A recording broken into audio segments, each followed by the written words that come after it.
안녕하십니까. 오늘은 우리 생물학의 진화론이라고 하는 어, 영미권에도 엄청난 영향을 주고 생물학적으로도 또 사회사상적으로도 철학적으로도 많은 영향을 준 진화론, 다윈의 진화론. 그 다음에 이제 우리가 또 많이 알고 있는 호불호가 그야말로 갈리는 리처드 도킨슨 DNA에 대해서. 근데 이제 오늘은 뭘 좀 보려고 하냐면은 크게 다윈 그 시기, 그다음에 이제 도킨슨이나 데이비드 헐 요 시기, DNA의 시기죠. 그다음에 이제 현대는 이제 또 다른 설명들이 진화에 대해서 이제 얘기가 되거든요. 뭐 발생계, 여러, 뭐라고 하면 좋을까, 여러 변수들을 또 고려하는 그런 이야기들이 진행되고 있는데, 그거에 대해서 이제 간단히 한번 얘기를 해보려고 합니다. 제가 진화론은 두 줄로 요약한 적이 있죠. 진화론은 뭐? 변이, 바뀐단 말이야. 어, 지금 이게 뭐, 우리 종이 얼마나 더 살 수 있을지 모르지만, 이 종이 나중에 바뀐단 말이야. 그게 일단 하나고, 그게 일단 하나고, 사피엔스 같은 경우에 이제 뭐 4만 년으로 잡기도 하고, 좀 수십만 년으로 잡기도 하지만은, 바뀌었단 말이죠. 갑자기 뭐 좀 큰 범위를 잡으면 문화적인 존재로 바뀌었단 말이죠. 그 변이 하나를 말했고, 두 번째는 자연 선택. 적자가 생존을 한다는 거죠.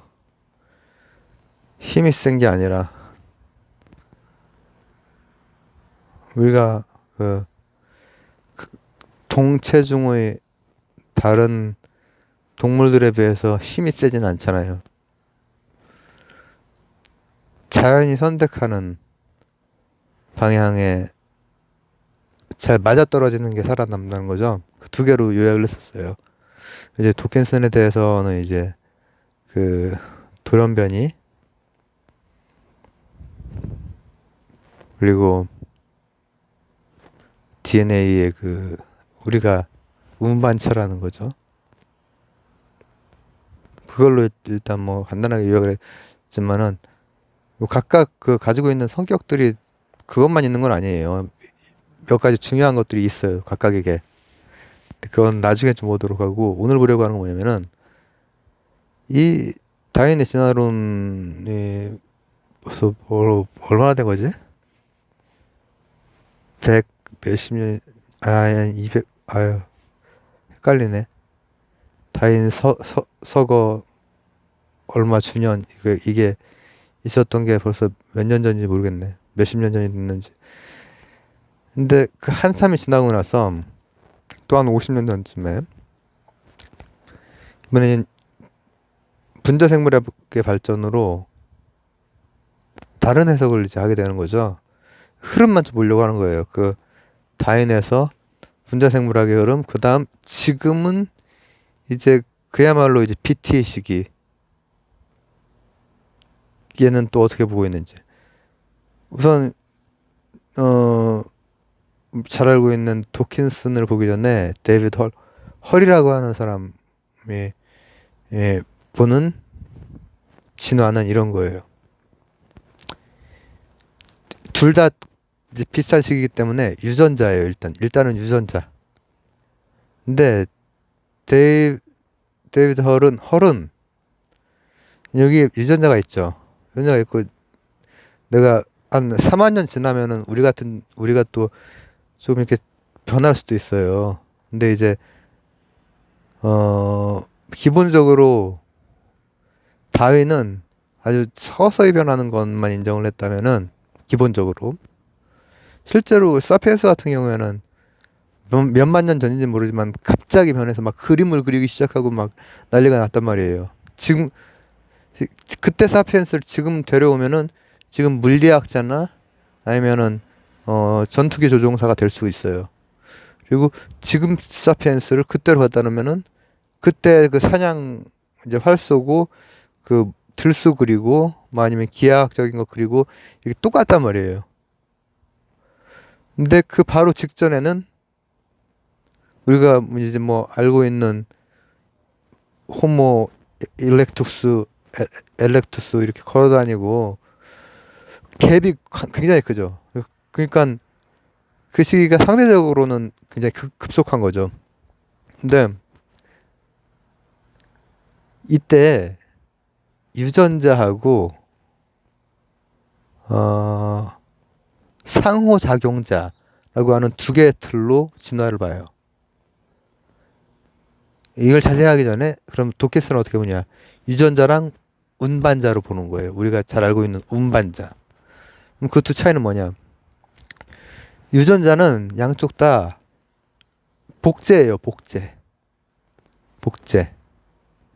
기본적으로 생명은 변이가 있지만은 자연 선택에 의해서 변이가 하지만 기본적인 건 복제가 된단 말이에요. 그죠? 그러니까는 나하고 아빠하고 할아버지하고 얼굴이 거의 비슷해요.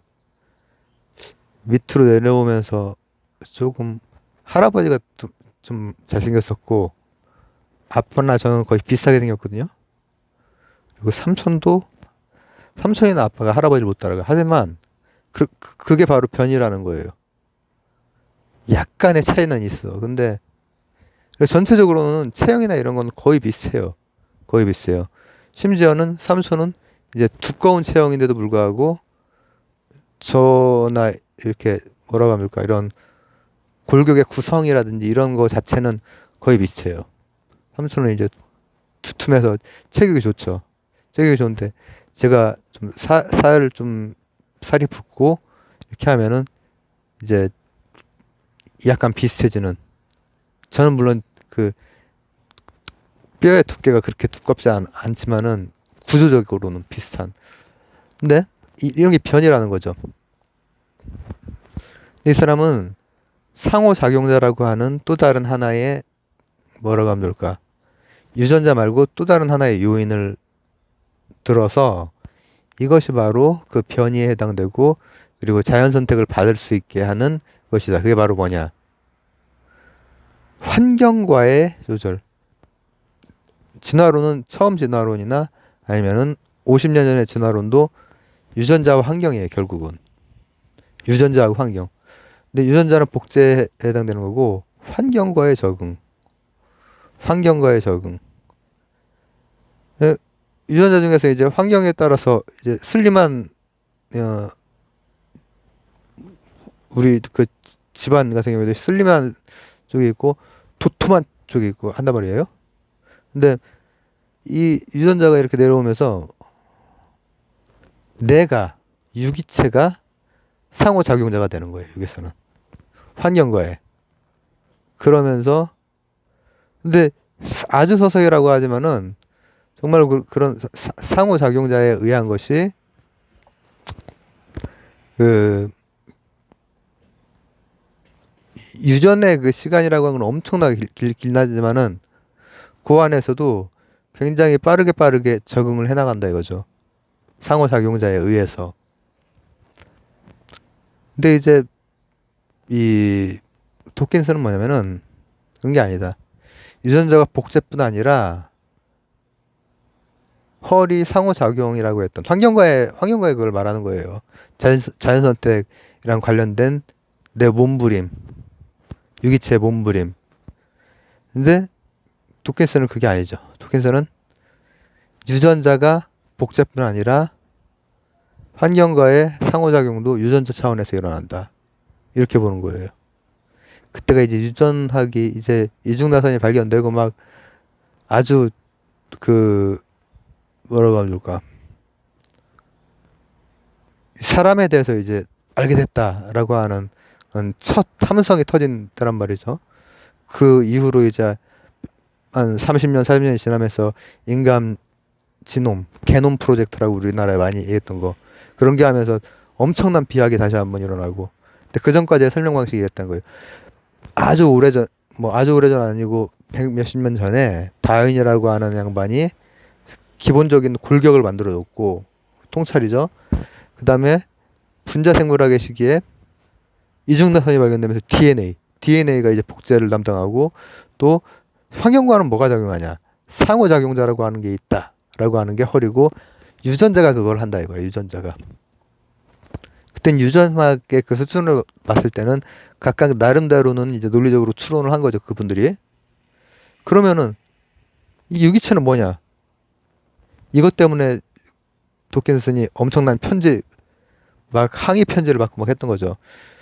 유기체는 그냥 수송체, 운반자예요, 운반자. 나는 그냥 운반자인 거야. 전도 기억이 나는 게 뭐냐면은, 저는 그거를 고등학교 때 못 읽었어요. 그래서 20대 읽었는데, 20대 읽고 어느 날 그 밤거리를 딱 걸으면서, 아, 내가 운반자의 불과해? 이런 그런 이상한 느낌을 받은 적이 있어요. 현대는 어떠냐? 현대 이제 뭐 발생계에 대해서 한다고 하는 그 진화론에 대한 새로운 설명은 아니다. 소스는 여러 가지다. 그래서 그걸 뭐라고 표현해야 되나? 그냥 제가 주로 이제 과학이나 설명할 때, 과학이나 기술이나 수학이나 설명할 때 했던 걸로 하면은, 그 수학적인 설명이죠. 변수는 무한대라 이거야. 그러니까 복제하는 것 말고 상호작용에 해당되는 것을 하는 것이 환경과의 상호작용뿐 아니라 별의별 변수가 다 들어간단 말이야. 그 진화라고 하는 그 안에 변수가 무한정이란 말이야. 단순히 환경 그리고 개체 이렇게 두 개 가지고 설명할 수, 이분법적으로 설명할 수가 없다라고 하는 것이 발생계 진화론자들의 현대의 이제 진화에 대한 생각이죠. 그래서 진화론도 진화를 하고 있죠. 다윈, 그 다음에 이제 분자 생물학의 시기, 즉 DNA, 그 다음에 이제 BT의 시기. 이제는 바이오테크놀로지가 훨씬 정말 엄청나게 발달을 해가고 있고, 앞으로 더 발달할 거죠. 이건 굉장히 복잡한 분야예요. IT에 비해서 복잡성이 한 차원이 높기 때문에. 그러나 이제 모든 변수에 대해서 사유하려고 하고, 그걸 가지고 같은 오래 내려온 어떤 하나의 이론이라고 해도 다른 방식으로 재구성을 해나가고 있는 거죠. 그래서 간단히 진화론의 진화에 대해서 한번 얘기를 나눠봤습니다.